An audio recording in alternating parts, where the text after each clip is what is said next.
आप सभी को नमस्कार। आज मैं आप सभी के समक्ष एक भगवान विष्णु जी की कहानी लेकर आई हूँ कि भगवान विष्णु जी ने कहा है कि सुबह 8 बजे के बाद स्नान करने से क्या क्या होता है। एक बार भगवान विष्णु और माता लक्ष्मी क्षीर सागर में शेष नाग की शैया पर विश्राम कर रहे थे। तभी विंता पुत्र गरुड़ उस स्थान पर आ जाते हैं और भगवान विष्णु तथा माता लक्ष्मी से पूछने लगते हैं, हे प्रभु, मैं पृथ्वी लोक का भ्रमण करके आया हूँ। मैंने देखा कि पृथ्वी लोक पर अनेक मनुष्य नित्य स्नान करते हैं, किंतु फिर भी दुखी ही रहते हैं। उनके दुखी रहने का क्या कारण है? हे प्रभु, आप मुझे बताइए कि स्नान करने की सर्वोत्तम विधि क्या है? स्नान कब और कैसे करना चाहिए? स्नान करते समय कौन से मंत्रों का उच्चारण करना चाहिए? मेरे मन में इन सभी प्रश्नों को जानने की इच्छा हो रही है। गरुड़ जी माँ लक्ष्मी से भी पूछते हैं कि हे माता जी, मैंने ये भी देखा है कि अनेक महिलाएं नित्य स्नान करके आपकी पूजा आराधना करती हैं, किंतु फिर भी उनके घर में आपका वास नहीं होता है। इसका क्या कारण है? गरुड़ जी द्वारा इस प्रकार से प्रश्न पूछने पर भगवान श्री हरि विष्णु जी कहते हैं कि हे पक्षीराज, तुमने उचित ही प्रश्न किया है। स्नान करना अत्यंत आवश्यक होता है। स्नान से ही शरीर शुद्ध होता है।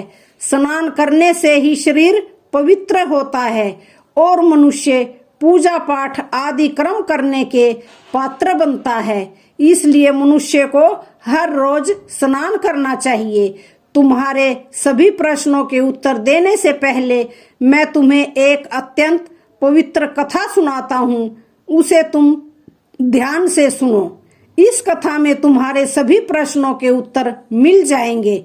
इतना कहकर भगवान विष्णु जी ने गरुड़ जी को स्नान का महत्व बताते हुए एक कथा सुनाई, जिसे सभी मनुष्यों को ध्यान से सुनना चाहिए। इस कथा का श्रवण करने मात्र से ही सैकड़ों तीर्थों में स्नान करने का पुण्य मनुष्य को प्राप्त होता है।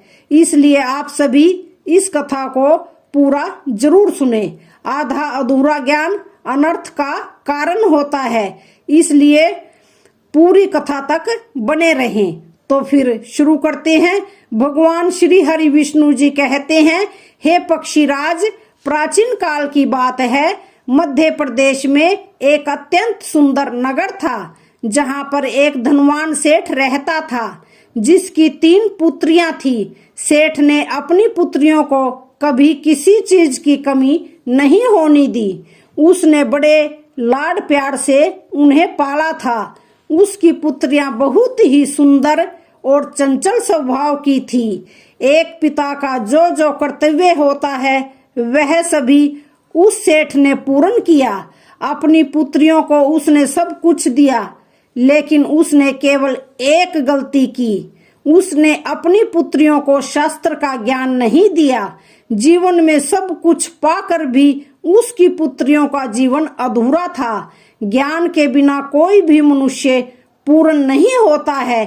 पैसा, सौंदर्य, संपत्ति होकर भी उसकी पुत्रियों के पास वो नहीं था जो प्रत्येक स्त्री के पास होना चाहिए।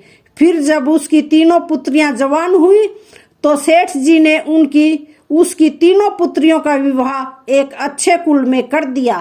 तीनों के पति बहुत बड़े व्यापारी थे और सभी राजमहलों में रहने के लिए चली गई। जैसे ही तीनों रहने के लिए अपने घर चली गई, वहां पर उनका बहुत स्वागत किया गया। विवाह के बाद की सभी रस्में की गई। उन तीनों के ससुराल वालों ने उन्हें बहुत मान सम्मान दिया और सभी के साथ प्रेम से व्यवहार किया। वे तीनों अपने ससुराल में बड़े ही मौज से रहने लगी। तीनों सुबह देर से जागती थी, देर से स्नान करती थी, बिना स्नान किए ही भोजन किया करती थी और कभी कभी ही पूजा पाठ किया करती थी। उनकी सास ने उन्हें कई बार टोका, लेकिन किसी ने अपनी सास की बात नहीं मानी और अपनी ही मनमानी करने लगी। लेकिन जैसे जैसे समय बीतता गया, उन तीनों पुत्रियों के ससुराल में परेशानियां बढ़ने लगी। तीनों के पतियों को व्यापार में आर्थिक नुकसान होने लगा और धीरे धीरे उनका सारा व्यापार डूबने लगा। दूसरों से कर्ज लेकर वे अपने व्यापार को चलाने लगे। लेकिन फिर भी उन्हें घाटे का ही सामना करना पड़ा, जिससे घर में क्लेश होने लगा। बार बार लड़ाई झगड़े होने लगे। जब ये तीनों उन घरों में रहने के लिए चली गई थी, तभी से उनके घर में संकट आने शुरू हो गए थे। उन तीनों बहनों के ससुराल में पैसे की इतनी तंगी हुई कि उन्हें अपना घर बार सब कुछ बेचना पड़ा और वे सभी झोपड़ी में जाकर रहने लगे। लेकिन वे तीनों बहनें झोपड़ी में रहना पसंद नहीं करती थी, इसलिए वे अपने ससुराल को छोड़कर मायके में वापस आ गई और अपने पिता के साथ रहने लगी। अपने घर पर आकर भी उन तीनों की आदत नहीं बदली और घर पर आकर भी वह तीनों बहनें बड़े मौज मस्ती से रहने लगी।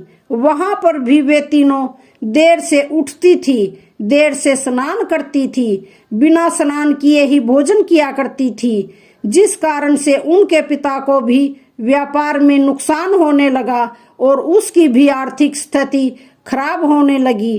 फिर एक दिन उनके द्वार पर भगवान विष्णु एक साधु का रूप धारण करके आ गए। सेठ ने उस साधु का प्रेम से स्वागत किया और उनके पैर धोकर उन्हें प्रणाम किया। फिर सेठ ने उस महान साधु को अपना दुख बताया और उसका निवारण करने के लिए उपाय पूछा। सेठ ने अपनी पुत्रियों को भी बुलाया और साधु को उनके बारे में भी सारी हकीकत बता दी। जैसे ही उस साधु ने सेठ की तीनों पुत्रियों की तरफ देखा तो उन्हें सारी हकीकत पता चल गई। उन तीनों बहनों के चारों ओर नकारात्मक शक्ति का घेरा बना हुआ था, जो उनके साथ ही चल रहा था। वे जहां पर भी जाती थी वहां नकारात्मक ऊर्जा उनका पीछा नहीं छोड़ रही थी। उस सिद्ध साधु ने उस सेठ से कहा, तुम्हारी तीनों बेटियों की आदतों के कारण उनके चारों ओर नकारात्मक ऊर्जा का घेरा बना हुआ है। इसी कारण से ये जहां पर भी जा रही है वहां पर केवल दुख और संकट आ रहे हैं। तुम्हारी तीनों पुत्रियां अत्यंत आलसी हैं। ये देर से जागती हैं, देर से स्नान करती हैं, बिना स्नान किए ही भोजन करती हैं और यही वजह है कि उनके जीवन में ये संकट आ रहे हैं। फिर उस साधु ने उस सेठ को और उनकी पुत्रियों को अत्यंत महत्वपूर्ण ज्ञान दिया और उसका नित्य पालन करने के लिए कहा। भगवान श्री हरि विष्णु जी कहते हैं, हे वत्स, स्नान 5 प्रकार के होते हैं। ब्रह्म स्नान, देव स्नान, ऋषि स्नान, मानव स्नान और दानव स्नान। इन्हें समय के अनुसार वर्गीकृत किया गया है। शास्त्रों में ब्रह्म मुहूर्त में किए जाने वाले स्नान को सबसे अच्छा माना गया है। ब्रह्म मुहूर्त यानी कि रात्रि का अंतिम पहर और सूर्य उदय से ठीक 1.5 या 2 घंटे पहले का समय होता है, यानी कि सुबह 4 से 5:30 बजे तक का समय। शास्त्रों में यह समय दिन का सर्वश्रेष्ठ समय माना जाता है, क्योंकि इस समय वातावरण में अद्भुत और चमत्कारी ऊर्जा व्याप्त होती है। यह समय देवताओं का समय होता है। इस समय देवताओं का स्मरण करते हुए ब्रह्म मुहूर्त में किए जाने वाले ब्रह्म स्नान को सर्वश्रेष्ठ स्नान कहा गया है। इस समय स्नान करने से और स्नान के तुरंत बाद सूर्य देवता को अर्घ्य देने से जीवन में सुख, समृद्धि और शांति आती है। दिन भर मनुष्य का तन और मन ताजगी और सकारात्मक ऊर्जा से भरपूर रहता है। ब्रह्म स्नान करने पर मनुष्य रोग तथा बीमारियों से दूर रहता है। उसका शरीर निरोगी और स्वस्थ रहता है। दूसरा है देव स्नान। सुबह 5 से 6 बजे के बीच किया जाने वाला स्नान देव स्नान कहलाता है। सभी पवित्र नदियों का स्मरण करते हुए किए जाने वाले इस स्नान को भी श्रेष्ठ स्नान माना जाता है। इस समय स्नान करने से मनुष्य के शरीर में सकारात्मक ऊर्जा का संचार होता है और सभी प्रकार की नकारात्मकता और बुराइयां शरीर से बाहर निकल जाती हैं। इस तरह देव स्नान के समय स्नान करने से तन के साथ साथ मन भी शुद्ध और पवित्र हो जाता है। इस समय पर स्नान करने से धन संपत्ति में वृद्धि होती है। मनुष्य को सभी भौतिक सुख प्राप्त होते हैं। सुबह सुबह जब आकाश में तारे नजर आते हैं, उस समय किए गए स्नान को ऋषि स्नान कहते हैं। यह भी श्रेष्ठ स्नान होता है। इस समय स्नान करने से मानसिक शांति मिलती है। तीसरा है मानव स्नान। सुबह 6 से 8 बजे के बीच में किया जाने वाले स्नान को मानव स्नान कहा गया है। ये स्नान सूर्य उदय के समय या सूर्य उदय के ठीक बाद में किया जाता है। इस समय स्नान करना भी अच्छा माना गया है। शरीर में दिन भर ताजगी, स्फूर्ति और सकारात्मक ऊर्जा व्याप्त रहती है, जो हमें किसी भी कार्य को करने के लिए उत्साहित करती है। किंतु मनुष्य को कभी सूर्य उदय के 2 घंटे बाद स्नान नहीं करना चाहिए, अर्थात सुबह 8 बजे के बाद स्नान करना अनुचित होता है। इस समय वातावरण में व्यापक दैविक शक्ति बहुत कम हो जाती है, इसलिए मनुष्य में उत्साह और ऊर्जा की भी कमी दिखाई देती है, जिससे वह दिन भर आलस का अनुभव करता है। पूरे दिन शरीर में सुस्ती सी रहती है और किसी भी काम में मन नहीं लगता है। सुबह 8 बजे के बाद स्नान करने से व्यक्ति के जीवन में दुर्भाग्य आता है। उसके शरीर में नकारात्मक ऊर्जा का वास होने लगता है। ऐसा मनुष्य जिस स्थान पर भी जाता है, उसके साथ दुर्भाग्य चला आता है।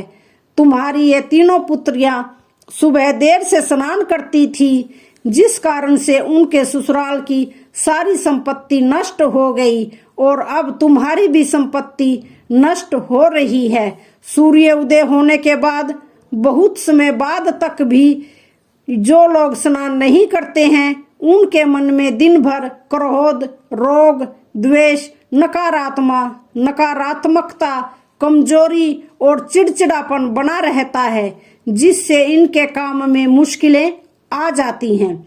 इसलिए प्रतिदिन ब्रह्म स्नान, देव स्नान, ऋषि स्नान या मनुष्य स्नान करने की सलाह दी जाती है। प्रतिदिन इन पवित्र कालों में उठकर स्नान करके ईश्वर की पूरी श्रद्धा से आराधना, प्रार्थना और पूजा पाठ करने से तथा सूर्य देव को जल देने से हमारे तन के साथ साथ मन भी शुद्ध और पवित्र हो जाता है और हमारी बहुत सी समस्याओं का समाधान हो जाता है। हमारे अंदर से सभी प्रकार की नकारात्मकता दूर होती है और सुख समृद्धि का मार्ग खुल जाता है।